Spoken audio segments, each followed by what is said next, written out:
Hello, my name's Susie Johns and this course is called Learn to Draw. In today's lesson I'm going to show you how to lay a graphite ground. When I'm teaching students that are new to drawing, this technique seems to be the one that gives them the most confidence and helps them to really make some progress in their tonal drawing. So I hope you'll find it equally interesting and useful.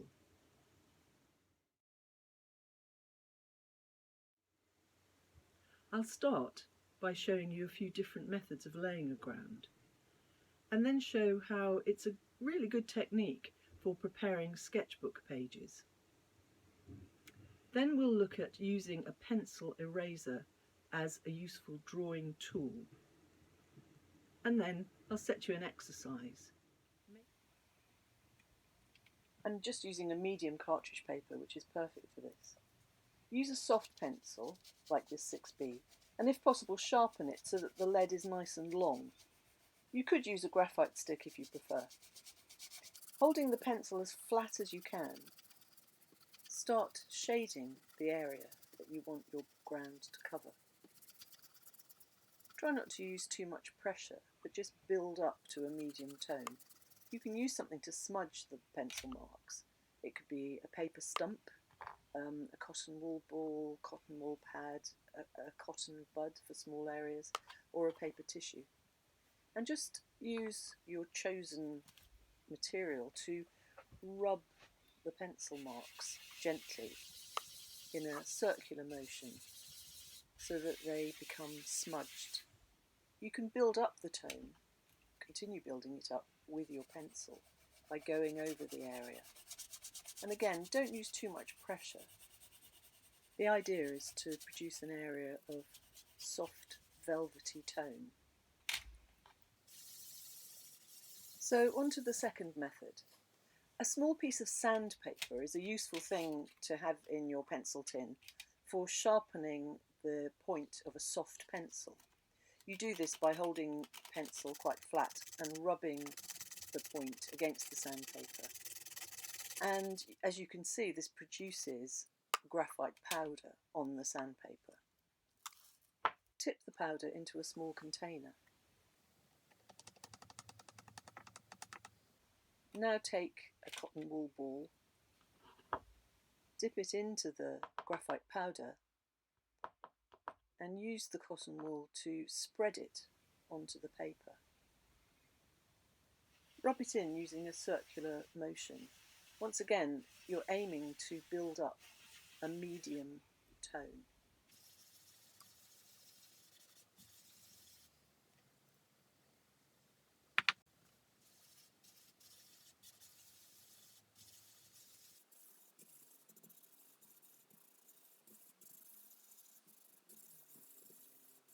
Another way of producing graphite powder is to take a craft knife and use the blade to scrape the graphite straight onto the paper.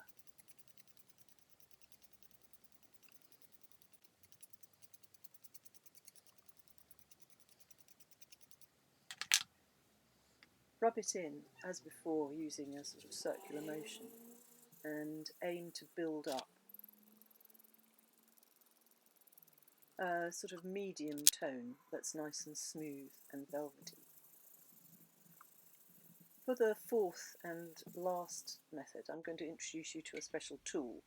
This consists of a small plastic frame with a mesh designed to produce powder, graphite powder.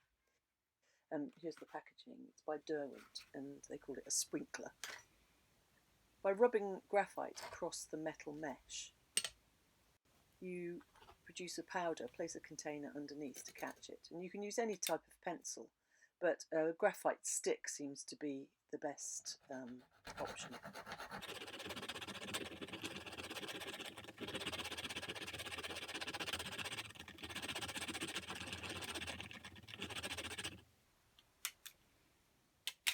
So once you've produced enough powder, you just rub it into the paper as before. As you can see, you can pick up the powder on the cotton wool, or you can tip out the powder onto the paper and then rub it in, whatever you find easier. It's good to experiment and find a method that suits you.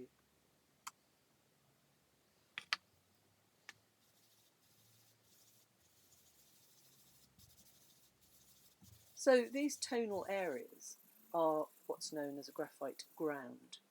The ground is the starting point for your picture. And you should aim to start with a tone that's medium, not too dark and not too light. And you'll see why in a minute. So it's time to assemble some mark making tools.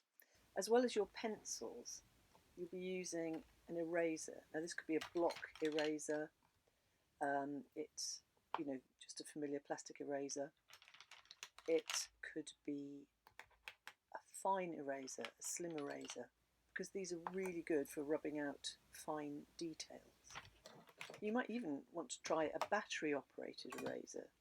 They can be really fun to use and a very, very useful tool for this technique. The eraser becomes a drawing tool used to create white marks. You can see how useful it is to have an eraser with a sharp edge for the finer marks, and you can just cut a piece from a plastic eraser. I'm cutting a wedge shape, and that's quite a useful shape for a variety of marks, from broad strokes to fine marks. But you can see the limitations of using just a small stubby piece of eraser. The erasers create white marks, but of course you might want a light grey, and you can always rub the marks with a tissue to create subtle light tones. I'm going to show you how useful these eraser pens can be if you want to erase fine lines. Because of their shape, it's much more like using a pencil, and so the eraser really becomes a very comfortable drawing tool. Battery operated erasers are also useful for small details. They take a bit of getting used to because they vibrate and they seem to have a sort of mind of their own, but they are useful for erasing fine areas and also larger areas because they don't have so much wear and tear on the paper because you're not rubbing, you're letting the tool do the work for you. They do wear out quite quickly, but you can buy refills and you just slot the new one in. It's very easy indeed.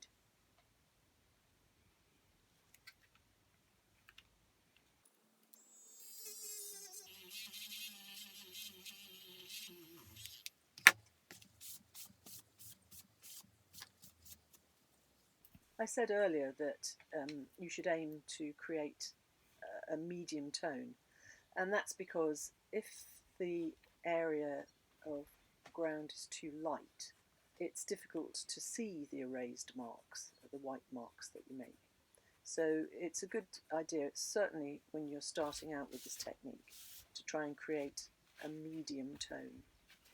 So I'll just quickly show you how you can use the eraser in combination with a pencil to create a tonal drawing. Use the eraser as a drawing tool to create marks that are lighter than the ground, and a pencil to create marks that are darker than the ground. So I hope I've been able to demonstrate so far that a graphite ground is a really good starting point for a tonal drawing, because you already have a medium tone on your paper. In my lesson on sketchbooks, I talked about preparing sketchbook pages, and a graphite ground is a really good way to prepare a sketchbook page. It's a particularly good starting point for anyone who feels intimidated by a blank page, a white page in their sketchbook. There you have a tonal page all ready for you to start. You're sort of halfway into the drawing before you've even begun. And with an eraser and a pencil, you're ready to make a tonal drawing. As I demonstrated previously, you use pencils to make marks that are darker than the ground, and an eraser to make marks that are lighter than the ground. At this stage I'm also going to introduce another tool. For precise shapes you can use a stencil. This one is an erasing shield. It's sold specifically for this purpose, for use with one of these fine erasers, and you simply choose the shape that you want to make and then erase the ground from that area. If you haven't got one of these special tools, you can improvise. Here I'm using a knitting needle gauge. It's a old-fashioned vintage metal gauge for measuring knitting needles, and it works really well for erasing precise circles.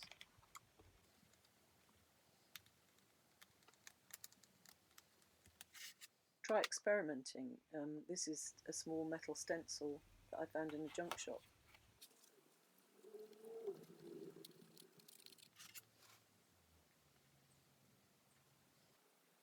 You may have noticed earlier that the piece of cartridge paper I was using, I'd put masking tape all around it. This is just a good habit to get into if you're doing a drawing laying a ground, because it preserves a nice white margin all round.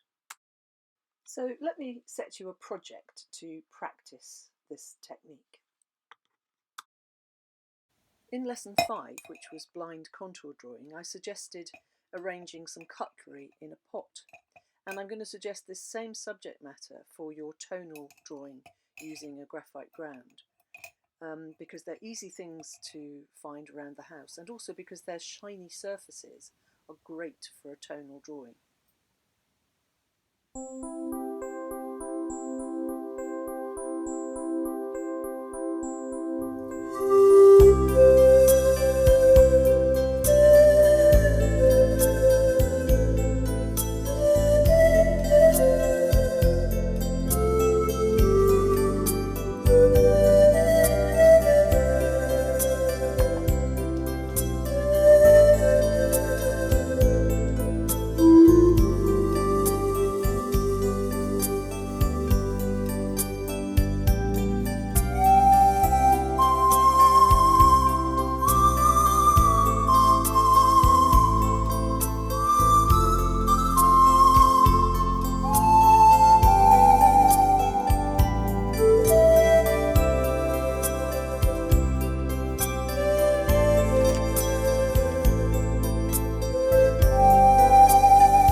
you.